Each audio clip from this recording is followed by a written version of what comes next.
नमस्कार दोस्तों, मैं जुगल किशोर मिश्रा आप सबका अपनी YouTube चैनल आप और आपकी कुंडली में हार्दिक स्वागत करता हूं। दोस्तों, आज के वीडियो में हम आपको केतु देव के रत्न लहसुनिया, जिसे अंग्रेजी में कैट आइज कहा जाता है, उसको पहनने के बारे में संपूर्ण जानकारी देंगे। आपको बताएंगे कि किन लोगों को केतु देव का रत्न धारण करना चाहिए और किन लोगों को केतु देव का रत्न भूल करके भी धारण नहीं करना चाहिए। दोस्तों, वीडियो शुरू करने से पहले आपसे एक निवेदन है कि यदि अभी तक आपने मेरे YouTube चैनल को सब्सक्राइब नहीं किया है तो प्लीज आप मेरे YouTube चैनल को सब्सक्राइब जरूर करिए, बेल आइकॉन भी जरूर दबा लें। अगर कोई नई वीडियो अपलोड होती है तो उसकी नोटिफिकेशन आपके पास आसानी से पहुंच जाए। चलिए मैं आपको बताता हूं। मित्रों, जैसा कि बोर्ड पे आप देख रहे हैं कि जन्म कुंडली बनाया हुआ है, इसके 12 भाव होते हैं और इस 12 भाव में किसी भी भाव में यदि 3 नंबर लिखा हुआ है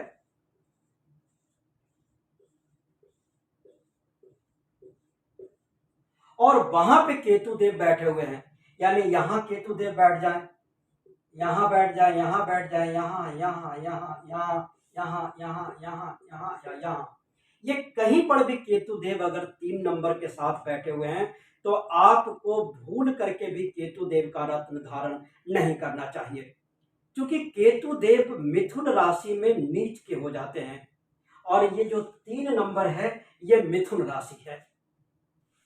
केतु देव वृश्चिक राशि में उच्च के होते हैं, यानी वृश्चिक राशि अगर आपकी कुंडली में वृश्चिक राशि मतलब 8 नंबर आपकी कुंडली में लिखा हुआ है और साथ में केतु देव बैठे हुए हैं, तब आप केतु देव का रत्न धारण कर सकते हैं। लेकिन उसमें एक कंडीशन है कि वो 8 नंबर इन 3 जगहों पे नहीं होना चाहिए, यानी ये 6ठे भाव, 8वें भाव या 12वें भाव। अगर इन 3 जगहों पे 8 नंबर लिखा हुआ है और यहाँ पे केतु बैठे हुए हैं, तब भी आपको भूल करके भी केतु देव का रत्न लहसुनिया धारण नहीं करना चाहिए। अगर आप इस परिस्थिति में केतु देव का रत्न धारण करेंगे तो केतु देव आपको बहुत ही बुरे प्रभाव देंगे। देखिए, केतु देव का रत्न क्यों धारण किया जाता है, पहले इसको भी आप थोड़ी छोटी सी भाषा में समझ लीजिए। केतु देव एक मायावी ग्रह माने जाते हैं।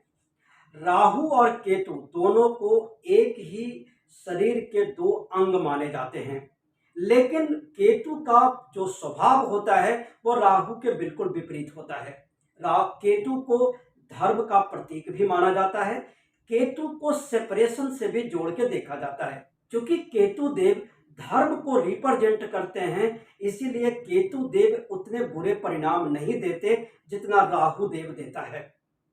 यदि केतु देव आपकी जन्म कुंडली में अच्छे जगह प्लेस्ड हैं, उनकी डिग्री कम है, तब आप केतु देव का रत्न धारण करिए। केतु देव आपको बहुत अच्छे परिणाम देंगे। केतु को मुक्ति का भी कारक कहा जाता है। संसार से अलगाव कराने की प्रक्रिया भी केतु देव के अंतर्गत ही आती है, लेकिन इसका मतलब ये नहीं है कि भौतिक सुख केतु देव नहीं देते, वो भौतिक सुख भी देते हैं। अब आप देखिए, केतु देव का रत्न आप कब धारण करें।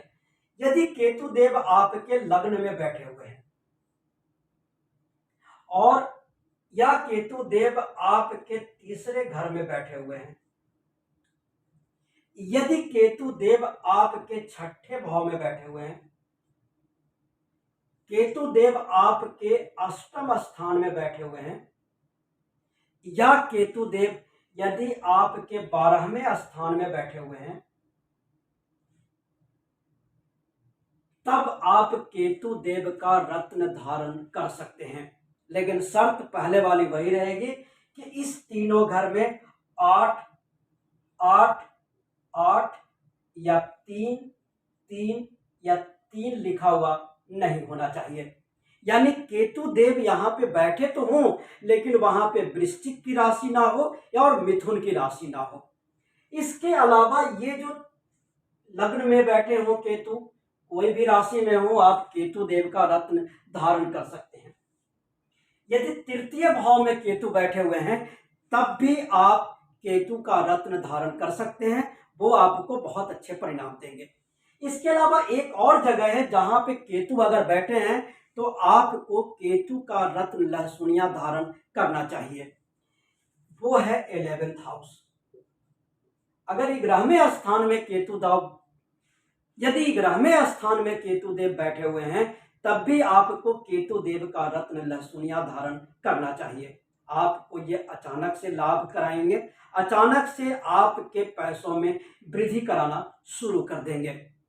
यानी केतु देव का रत्न धारण करने के लिए सबसे अच्छा जो जगह है जन्म कुंडली में, वो ये 3 घर हैं। लग्न में केतु बैठा हो, यदि लग्न में केतु बैठा रहेगा और केतु को आप पावर देंगे तो आपको वो धार्मिक बना देगा, आपका डिसीजन हमेशा सही रहेगा, आप कंफ्यूज होकर डिसीजन नहीं ले सकते। यदि आप तृतीय भाव में बैठे हुए केतु को बल देंगे उसका स्टोन पहन करके, तब आपको ये पराक्रमी बना देगा, आपको मेहनती बनाएगा, अचानक से धन लाभ और परिवार के साथ रिश्ते भी ठीक रखेगा। इसी प्रकार से यदि केतु देवी ग्रहमेय घर में बैठे हुए हैं और उनका रत्न आप धारण करते हैं तो ये आपके काम धंधे और नौकरी में बढ़ोतरी करवाते रहेंगे। अब ये सवाल उठता है कि केतु देव का रत्न क्यों धारण करें। यदि केतु देव आपकी जन्म कुंडली में 0 से लेकर के 3 डिग्री के बीच में है तब आप केतु देव का रत्न जरूर धारण करिए, या केतु देव आपके जन्म कुंडली में 27 से लेकर 30 डिग्री के बीच में है तब भी आपको केतु देव का रत्न करना चाहिए। एक और स्थिति है जिस केतु देव का रत्न धारण किया जाता है। मान लीजिए आपके जन्म कुंडली में इस तीनों में से किसी घर में केतु देव बैठे हुए हैं और आपको केतु देव की महादशा चल रही है, तब भी आप केतु देव का रत्न जरूर धारण करिए। लहसुनिया को चांदी में बनवा करके, यदि आप जेंट्स हैं पुरुष हैं तो आपने दाहिने हाथ के सबसे छोटी वाली फिंगर में धारण करें, और यदि आप स्त्री हैं तब आप अपने बाएं हाथ के सबसे छोटी वाली फिंगर में धारण कीजिए।